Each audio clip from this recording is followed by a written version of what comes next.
Hi guys and welcome. These are some very wet handover videos for you. Basic explanation on how to set up and operate your van. So starting off first, black kit shed here and black lever. Have that black lever pulled up so you can then wind down the jockey wheel onto the tow bar. It will then snap down that black handle, push up this red button and expose a green ring. You've got your handbrake just here, which you just press down and up to engage and disengage. And then you have 13-pin electric. So if you've got 7-pin adaptation, make sure to bring yourself an adapter. Breakaway cable at the bottom, which has to be used around the eye point if you have one. If not, wrap it around the tow bar. We're running test equipment today, so I have a red propane gas bottle with an in-date gas hose. Black gas hoses will run for 5 years. It connects onto this point here and onto this regulator.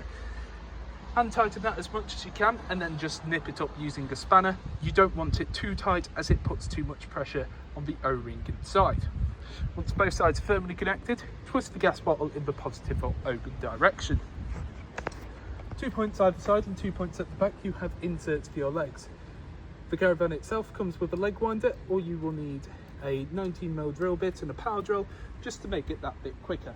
Do not attempt to jack up or level the caravan using your legs. They're only used for stabilisation. First level using your jockey wheel and put down all 4 corner steadies. On the opposing side, starting off first, we have your flue. Your flue is used to get clean air in and out of your boiler. Don't have to do anything with this except make sure it's nice, clean and tidy.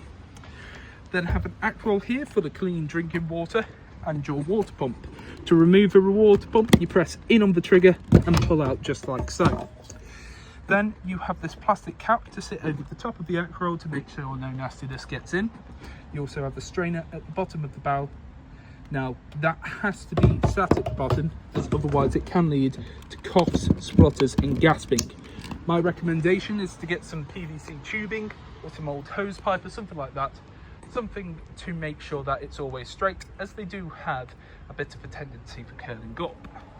Then just insert by pressing in. Just next to it we have your battery locker. So this example does have a battery fitted, which is connected onto 2 terminals using a 12mm spanner. Then just next to it we have your plug-in for your mains. All you have to do is push it in nice and easy, and then you have a little cutout here to be able to feed the mains lead through. This example does have a motor mover, which will be gone over on collection. You have 2 points here, which is where your wastewater will come out of. You'll need some 28.5mm waste pipe to then feed into a waste master that you can empty out at the appropriate point on site. And lastly, we have your toilet functions. So first up, we have your cassette toilet. To remove this, press up on the orange handle and pull out just like so. This handle does also extend out and up and can essentially be used as a carry-on suitcase. To remove this, twist that head to the side, open up that cap. You want to tilt, and at the same time as tilting, continually pressing this button. You can also open up this compartment, feed in some fresh water, and then give it a bit of a shake, and again tilt and vent. Then on this cap here we have measurement in both imperial and metric. That is for your blue chemical. That slides back onto that component, push it in so that that orange handle sits behind those white teeth. Above we have your flush tank. Your flush tank itself can hold 12 litres of water. However, I wouldn't recommend putting in any more than 10, as you don't want to overfill the compartment. Get yourself something like a not a wheelbarrow, or watering can or something like that to feed it in. You can also add a little bit of pink chemical, which works as a bleach without being corrosive and ultimately makes the toilet smell a bit nicer. Now you don't want to travel with either of these two full, so just up here, got a little bung to drain out the remaining water from this tank. The caravan itself will be fully drained off before you leave with it. Then underneath your right hand side seat we have all of this here, so I wouldn't recommend storing anything. Underneath this compartment we have your boiler, situated just there if you ever need to do a panel reset.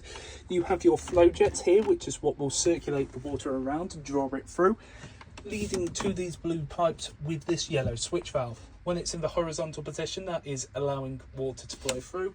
When it's in the vertical position, that will drain off any remaining water inside the system. We will leave that in the vertical position for you. November to March, have that up permanently unless you're actively using the caravan, and make sure you always drain off before leaving site. This silver box here that says Quattro is your brain box for your motor mover. This silver box on the side is your battery charger. Then on the top we have your trips and fuses. All your trips in the upright position and all your fuses in the correct position. I'd always recommend storing a couple of extra fuses across the caravan. You can then see heating and hot water and charger are both illuminated, meaning they're both working. Reverse polarity button if you ever go abroad, and a system shutdown button. Press that in, nothing inside the caravan is able to operate. You can also pull down this panel and gives you a bit more information on your trips and fuses. Then just here we have your main control panel. So this has essentially the blue screen here, which you can see right now. It says 13.5 volts are coming into the caravan. That is coming from the mains. It does say leisure charging, but that is only representative of when you're just plugged in with battery. You can circle through using these buttons just here. So it shows you the vehicle battery, solar to the vehicle, selecting a battery, AC limit, internal temperature, which is 18.1 right now, and back to that point there. You have your main on and off button just here. You have your awning light button on the top. So go outside, you can see that active and working. You have front lights, then back lights, and then you have your water pump button. So press that in, and that begins to draw through the water from the Acrol to the actual boiler itself. Now, anytime that you open up a tap, it will replace the water by drawing it back through. And essentially make sure you have your switch valves in the correct position, and then you have to do a test for the water. So because we've not had it on in a little bit of time, what we're going to do is wait about 2 to 3 minutes to allow the water to come through. Whilst that's going, we will show you the Truma blown air. So this is your heating and hot water. So for some reason that's drastically bright, but first up you have the caravan with the thermometer in. That is for the internal temperature of the caravan you desire. This is a dial, but it's also your select button, and then you have a back button. So let's say I wanted to select 6 degrees. It will come up, and now there's a flame showing that the heating is on. I do apologise, for some reason it's so bright. Turn it off though, none of that up top. Next up you've got your water temperature, so it's either off, eco, hot or boost. Eco gets the water temperature to around about 40 degrees, hot will get it to 60 degrees, and boost will prioritise the water heat over the heating of the actual caravan itself for around about 15 minutes. Once it has got to temperature, it will then drop it back down to eco. Then, next up, you've got your energy source. So you can either have gas, mixture of gas and 1 kilowatt, or 2 kilowatts, strictly electric with 1 or 2 kilowatts. So you have the choice of either gas, mains, or a mixture of both. Then you have fan speed. So right now, because I'm not set up with heating, I either have off or vent setting. What vent does is allow the vents across the caravan to open up and just push air out. So you could have all your windows open and it would allow nice fresh air to circulate through. However, if it's a horrible, wet, windy, terrible, awful day like today, let's set that to 5. Go back to fan speed. It's either eco or high. Eco is a nice steady boost and high is a bit more of a vigorous boost. Then you have a timer setting just here. So you first input the time you'd like the heating and hot water to come on and then come off. Then you have the correct time. So it's currently not 28 minutes past midnight. You just select the correct time once you've done a reset on the panel. Then lastly, we have some additional settings. So offset, temperature, brightness, 12 or 24 hour clock, and a few other bits there. We have set this to what we believe is the easiest way to use, so I'm not going to go through that. However, this panel itself, when not interacted with in a little bit of time, will naturally go to a green colour like that. However, if you want to fully turn this panel off, press and hold on this button here, and it turns itself off. When I interact quickly, nothing goes through. However, to turn it back on, press and hold that middle dial. It's been about 2 to 3 minutes. Open up your tap on both cold and hot.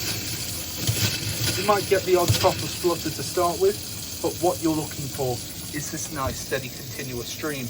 If there are a load of custard splutters, go outside, check that the strainer is set at the bottom of the barrel, check that you're plugged in properly, check that the drain valve's in the correct position, and that you've actually pressed the pump button as well.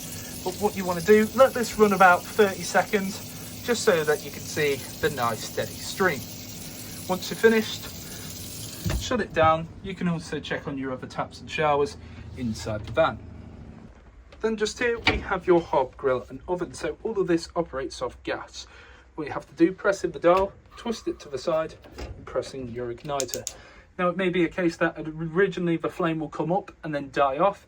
That's just the gas making its way through the system. So just relight it. This is what it looks like when they're all lit. As you can see, nice blue, clean, continuous flames. Then again for the grill, so press that in, twist to the side, press your igniter and both sides light up. And lastly, your oven.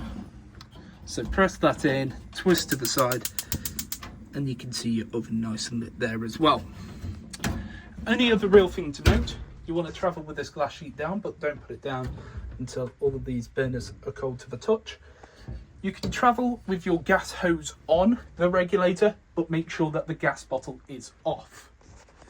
Then we have your Dometic fridge operation. So to turn this on, press and hold on this button just here.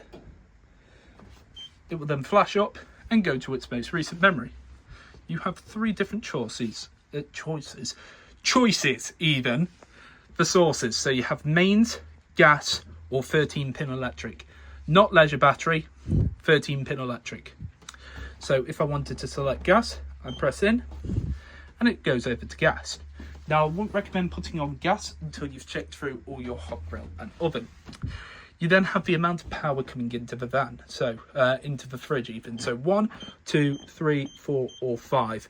5 being the most powerful, so it's going to chill it the quickest. When the fridge is on as well, there'll be blue lights on inside. And just to show you what a hazard looks like, press in that and you can see it flashes up and beeps at you. Then to turn it off, press and hold on this button here, turns itself off. It does take around 4 hours for the fridge to fully chill. Then lastly, we have your toilet operation, which you can call bog simple. Lift up this, then press in your flush button, and you can hear that motor. That motor is what will push around any water inside the system. Push away on this handle, opens up the cassette, pull it back towards you, as otherwise you're not able to open up the cassette from the outside. When the cassette is full, there'll be a red light telling you to go and empty.